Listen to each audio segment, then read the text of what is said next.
c'est un panel, me semble-t-il, important qui s'intitule Géopolitique, antisémitisme et islamophobie.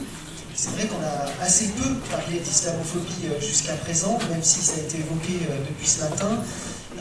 Et puis à la tribune, puisqu'il va commencer et débuter son exposé, Reza Zia Ebrahimi. Vous êtes historien du nationalisme et des racismes, vous venez du King's College à Londres, où vous êtes maître de conférences en histoire, et vous vous intéressez plus particulièrement à l'antisémitisme et à l'islamophobie, puisque vous avez écrit un livre assez remarqué en 2021 aux éditions Amsterdam, Antisémitisme et islamophobie, une histoire croisée. Je vais tout de suite vous céder la parole en sachant qu'on va donc avec vous explorer le cœur de ce qui nous occupe depuis ce matin, un peu plus, pour pas piétiner ce qui a été dit auparavant, mais sur l'instrumentalisation en tant que telle de l'antisémitisme et ses ramifications avec l'islamophobie. Merci. Merci beaucoup Julien, bonjour à toutes et à tous, je suis ravi d'être ici à Bruxelles avec vous. Je suis très flatté que vous passiez votre samedi après-midi dans cette salle sombre en notre compagnie. Gilbert Achcar me faisait remarquer tout à l'heure que je ne devrais pas faire de la pub pour mon institution, et effectivement je crois qu'il a raison. Je viens d'une institution extrêmement problématique qui a des liens très dérangeants avec d'autres institutions israéliennes et avec l'industrie de la défense. Donc je retire le coup de cul et je n'utiliserai plus cette diapo. Voilà, donc moi je suis historien, je suis un historien des idées, et je travaille principalement sur les racismes, et principalement l'antisémitisme et l'islamophobie. J'adhère à une vision holistique des racismes, donc j'essaie de les intégrer dans un cadre théorique commun, et je suis aussi préoccupé, si vous voulez, par l'antisémitisme que par l'islamophobie, d'où mon livre. Et en fait, c'est pour cela que ce sujet d'instrumentalisation de l'antisémitisme m'intéresse particulièrement, puisqu'on y voit la résistance à une forme de racisme, c'est-à-dire l'antisémitisme, instrumentalisée pour invisibiliser une autre forme de racisme, à savoir l'islamophobie, et c'est quelque chose de tout à fait remarquable et d'assez unique historiquement. Ma présentation va évoquer une historiographie juive que l'on appelle néo-larmoyante, dont le thème principal est que l'histoire du judaïsme en terre d'islam est exclusivement une histoire d'exaction antisémite, donc en tout point identique à l'histoire du judaïsme en Europe, voire pire. Maintenant, vrai ou pas vrai, ce qui est important est que cela représente une rupture assez remarquable dans l'historiographie juive européenne. Et mon argument principal est que la fonction de cette littérature est politique, son but étant, de transférer la responsabilité historique de l'antisémitisme et de la Shoah de l'Europe vers le monde musulman, dans le but de délégitimer la cause palestinienne, et ce faisant, de blanchir la conscience européenne de sa culpabilité enracinée dans l'histoire de l'antisémitisme et de la Shoah, et évidemment tout cela dans le but de justifier le projet colonial sioniste dans sa dimension ethno-nationale. Donc c'est une situation win-win pour les tenants de ce discours, que ce soit le sionisme israélien qui se trouve ainsi légitimé, et pour le sionisme européen, puisque les Européens se le voient ainsi disculpés. Tout cela aux dépens des Palestiniens et par extension des Arabes et des musulmans. Et je voudrais également soutenir qu'il existe un lien étroit et complice entre cette littérature néo-larmoyante et la thèse dite du nouvel antisémitisme. Je vais essayer de ne pas trop réouvrir la boîte de Pandore. Complicité avec la thèse du nouvel antisémitisme, ainsi que l'islamophobie savante dans ses formes dominantes aujourd'hui. Et cette continuité, pour moi, elle s'explique par les objectifs idéologiques poursuivis par les uns et les autres, un objectif qui, évidemment, instrumentalise l'antisémitisme. Donc, commençons par le commencement. Au XIXe siècle, avant l'apparition de la question palestinienne, l'un des courants dominants de l'historiographie juive célébrait la coexistence passé entre juifs et musulmans. Ce courant était appelé le courant de l'âge d'or. Et en fait, le but de ce courant était de se consoler des promesses trahies de l'émancipation juive en Europe au XIXe siècle, en idéalisant la prospérité des juifs sous les princes musulmans, particulièrement dans l'Espagne médiévale et dans l'Empire ottoman. Donc cette littérature dite de l'âge d'or faisait partie de l'école de ce qu'on appelle die Wissenschaft des Judentums, ou de la science du judaïsme, et son plus grand représentant était Heinrich Gratz. Maintenant, bien sûr, ce récit de cohabitation harmonieuse était exagéré et il passait sous silence certaines périodes d'oppression. Il reste néanmoins qu'il y a un consensus à l'intérieur du champ historique sur le fait que les Juifs en terre ottomane ou iranienne étaient tout de même bien mieux lotis que leurs coreligionnaires en Europe. Ils ne vécurent pas les expulsions de masse, les pogroms, etc. Sauf parfois dans des cas isolés, enfin relativement isolés, et non pas systématiques. Et certainement, la Shoah ou quelque chose qui s'y apparente n'a jamais eu lieu dans les sociétés à majorité musulmane. Ce qui est très intéressant dans cette littérature dite de l'âge d'or, c'est qu'elle est abandonnée par les courants dominants de la pensée juive, aussi bien en Israël que dans la diaspora, au cours du XXe siècle. Et cette transformation soudaine plonge ses racines dans la question palestinienne, qui contraint certains intellectuels juifs à réimaginer la cohabitation judéo-musulmane. Donc c'est quelque chose qui est relativement remarquable d'un point de vue historique, et mon analyse est qu'au moment de la dépossession des terres des indigènes palestiniens, majoritairement musulmans, il n'était pas de bon ton de dépeindre leurs ancêtres présumés en bâtisseurs de sociétés inclusives ayant relativement bien traité les juifs, puisque cela faisait apparaître l'entreprise sioniste sous un jour négatif. Se développe alors une nouvelle littérature que mon confrère Mark Cohen qualifie de néo-larmoyante, où on tord le bâton dans l'autre sens, et en fait l'antisémitisme il devient une partie intégrante du message coranique, voire sa caractéristique principale. Et l'histoire médiévale du judaïsme en terre musulmane se voit résumer un cortège de persécutions et de souffrances tout à fait similaires au sort des juifs d'Europe. Donc néo-larmoyante, ça fait référence à une littérature que Salo Baron avait qualifié de larmoyance, une certaine historiographie juive, si vous voulez.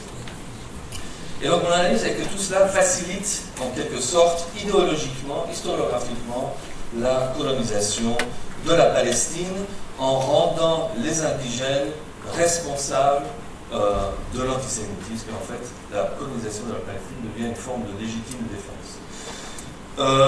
Historiquement, l'historien Cecil Roth est, dès les années 1940, l'initiateur de cette tendance, mais cette tendance se développe principalement à partir des années 60, et les gens qui lui emboîtent le pas sont Saul Friedman, Martin Gilbert et Bernard Lewis, évidemment.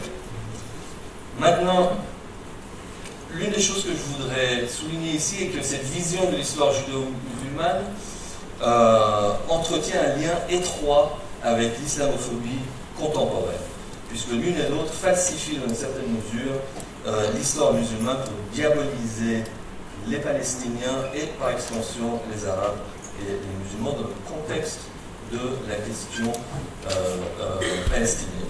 Et ce lien est flagrant dans l'œuvre volumineuse de ma compatriote suisse Batior, que peut-être certains de vous connaissent,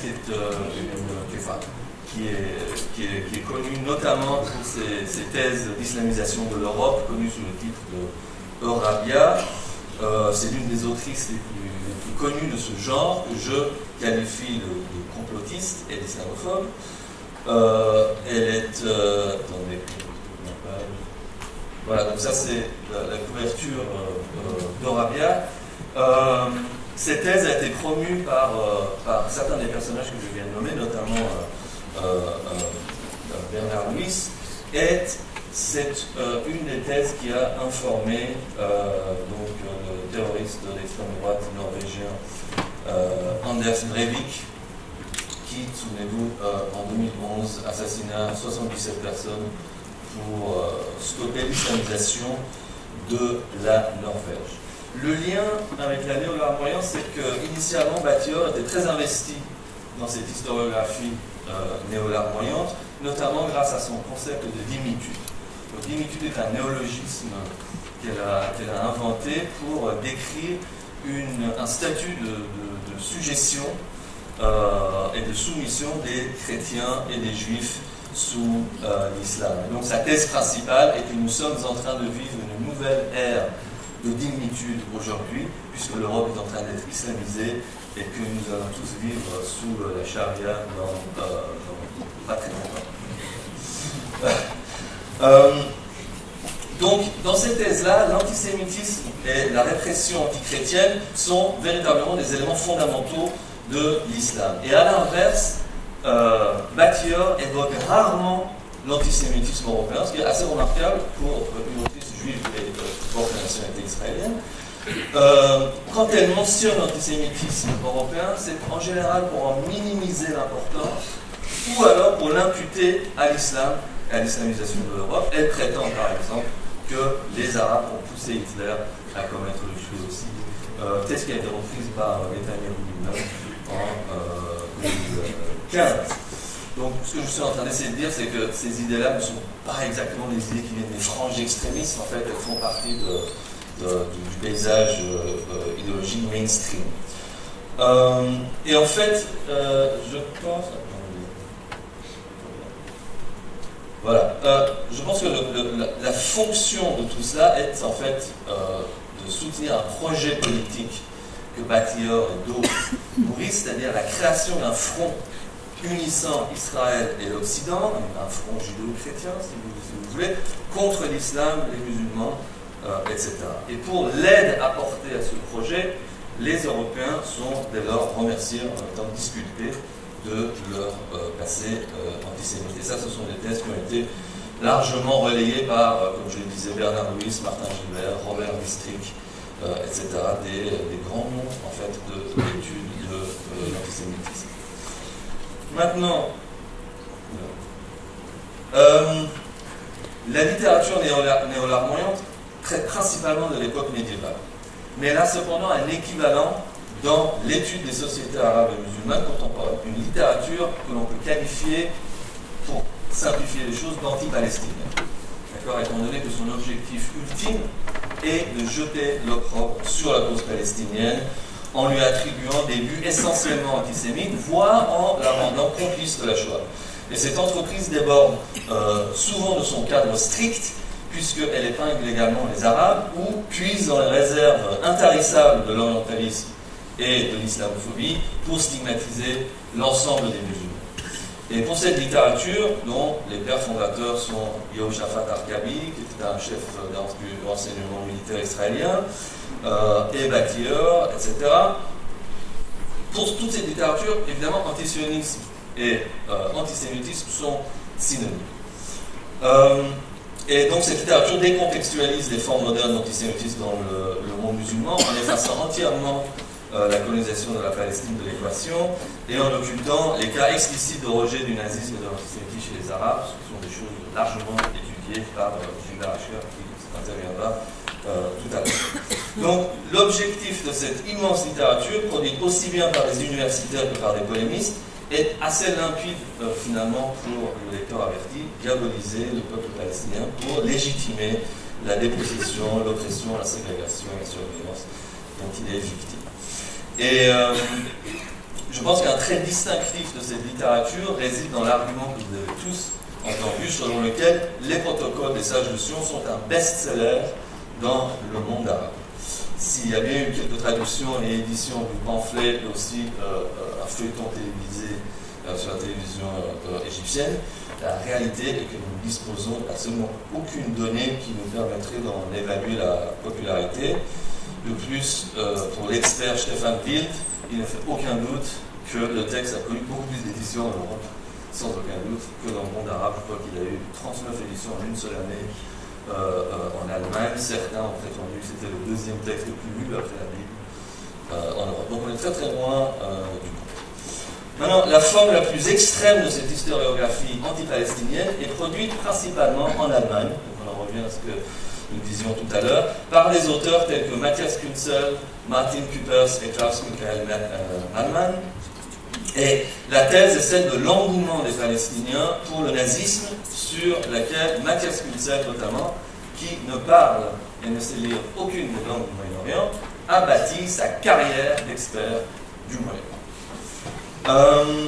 Et l'une des caractéristiques de cette littérature est qu'elle se focalise sur un personnage idéalement adapté à ses fins, à savoir le Moufti de Jérusalem, Hajj Amin al-Husseini, que vous pouvez voir ici sur deux des couvertures de deux des principaux livres de ce genre-là.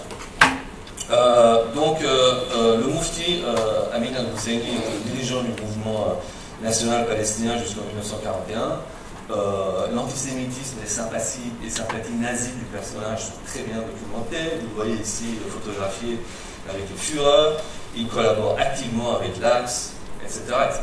Le problème est que la littérature anti-palestinienne s'appuie sur les agissements et déclarations de ce seul personnage pour les généraliser et traiter l'ensemble des Arabes de Palestine comme des collaborateurs nazis, ce qui relève non plus de l'analyse historique, mais de la propagande pure islam. Un épisode dont on parle souvent est sa collaboration dans l'organisation d'unités arabes de la Wehrmacht. C'est un très grand sujet dans cette littérature, mais ce que cette littérature passe sous silence est que les dites unités ne comptaient que 130 hommes, ce qui est bien peu comparé aux 9000 Palestiniens qui se sont battus contre l'Axe au sein de l'armée britannique, et bien sûr une goutte d'eau face aux 340 000 maghrébins mobilisés par l'armée de la France libre. Néanmoins, comme le parcours d'Al-Husseini se prête très bien à la diabolisation des Palestiniens, nécessitée par l'entreprise sioniste, il occupe une place complètement disproportionnée dans la propagande anti-palestinienne et anti-arabe. Pour vous donner un exemple, Peter Novick remarque que dans le The Encyclopedia of the Holocaust, publié en association avec Yad Vashem, l'article sur la vie de Al-Husseini est plus long que les articles consacrés à Goebbels, à Göring, à Himmler, à Heydrich et à Eichmann. En fait, il n'y a qu'une seule biographie qui est plus longue que celle d'Al-Husseini, c'est celle de Adolf Hitler. Donc, il semblerait qu'il y ait une place vraiment disproportionnée pour cet individu dans ces littératures.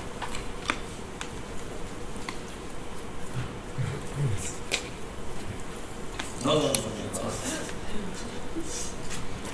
Donc, j'en arrive maintenant à la thèse du nouvel antisémitisme. Et la raison pour laquelle je la mentionne dans ce cadre, c'est qu'elle étend l'accusation d'antisémitisme lancée contre les Palestiniens à la totalité des musulmans, particulièrement à ceux qui résident dans nos pays en Occident. Dès lors, pour moi, elle s'inscrit véritablement dans la continuité de ces thèses néo-larmoyantes et anti-palestiniennes. Les origines de la thèse du nouvel antisémitisme, Yehoshaphat Arkabi en parlait déjà en 1965, Jacob Talmont en 1976, et Bernard Lewis évidemment en parlait déjà également. Mais vraiment l'architecte, je crois, de ce concept reste Pierre-André Taguieff, que je suis sûr que vous connaissez tous. C'est lui qui a popularisé le terme et l'idée à partir des années 2000 en France, et ça a été repris évidemment dans le réseau de chambres à écho international. Donc qu'est-ce qu'il y a de nouveau dans ce nouvel antisémitisme? Premièrement, cet antisémitisme cible Israël plus que les Juifs. Il est plus virulent qu'aucune forme d'antisémitisme que nous ayons connue. Et il bénéficie de la bienveillance des élites, et comme on disait tout à l'heure, il est plus situé à gauche qu'à droite, et il est prépondérant chez les musulmans. Alors, Taguieff ne s'arrête pas là, puisqu'il en profite pour construire un autre concept que vous connaissez tous, à savoir l'islamo-gauchisme. Et donc pour lui, les islamo-gauchistes étant les nouveaux antisémites par excellence, eh bien, il y en a vraiment beaucoup partout autour de nous, puisque dans le côté islamo, vous avez, je le cite, les jeunes arabo-musulmans, qui sont souvent des islamistes, bien que, je continue à citer, les arabes chrétiens ne soient pas en reste, soutenus idéologiquement par le monde arabe dans son entier. Donc ça c'est la partie islamo. La partie gauchiste est une nébuleuse extraordinairement large, puisqu'elle s'étend de la mouvance néo-chrétienne humanitaire aux anarcho-trotskistes, en passant par le tiers-mondisme révolutionnaire et anti-impérialiste, et les Verts, les José Bové, les mouvements du tracteur, enfin, etc., j'en passe les meilleurs. Et à cette liste déjà extrêmement longue, Taguieff ajoute une fraction des élites de droite, les médias, ainsi qu'un certain nombre de personnalités juives insuffisamment pro-israéliennes, Edgar Morin, Fred Rosset, etc. Et donc, bon, personne ne semble épargné par la vindicte de Taguieff et ses accusations d'antisémitisme, à part peut-être Taguieff lui-même. Voilà.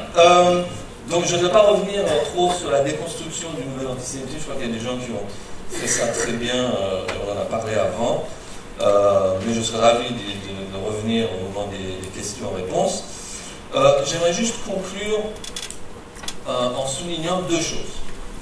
La première est que, pour l'essentiel, le nouvel antisémitisme est une thèse idéologique qui s'inscrit dans la continuité des positions néo-larmoyantes et anti-palestiniennes, en ce qu'il transfère l'histoire de l'antisémitisme et de la Shoah de l'Europe vers la Palestine, le monde arabe, le monde musulman, etc.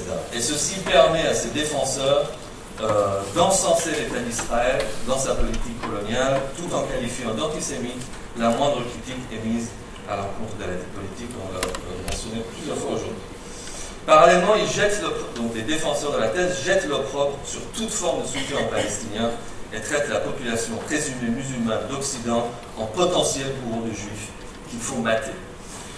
Deuxièmement, si on considère que l'antisémitisme est une forme de racisme, et c'est ce que mon travail essaie de démontrer, donc si on accepte le principe de base que le racisme est un régime de pouvoir, et non seulement des interactions individuelles, pas seulement des mots et des actes d'individus, mais c'est un régime de pouvoir, une forme de domination politique, économique, sociale et culturelle d'un groupe minorisé, racisé, par une majorité, d'accord?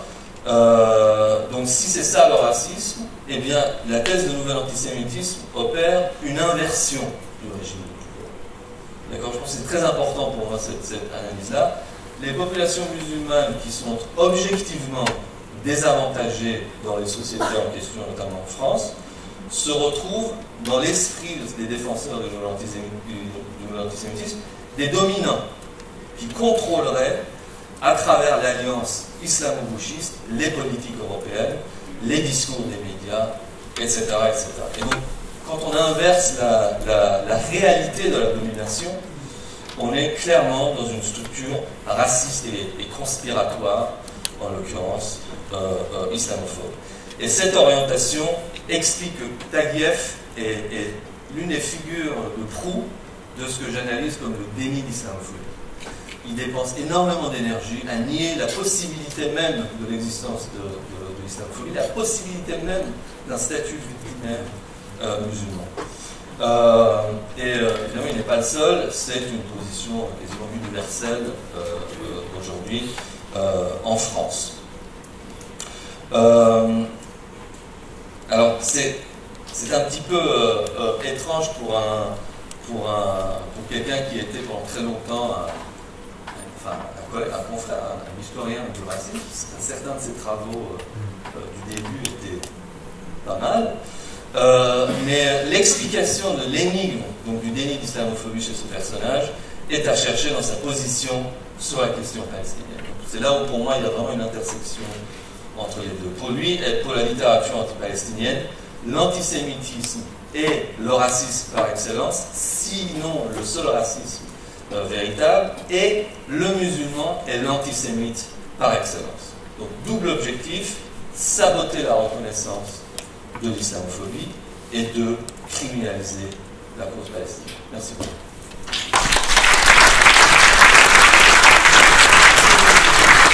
Merci Reza.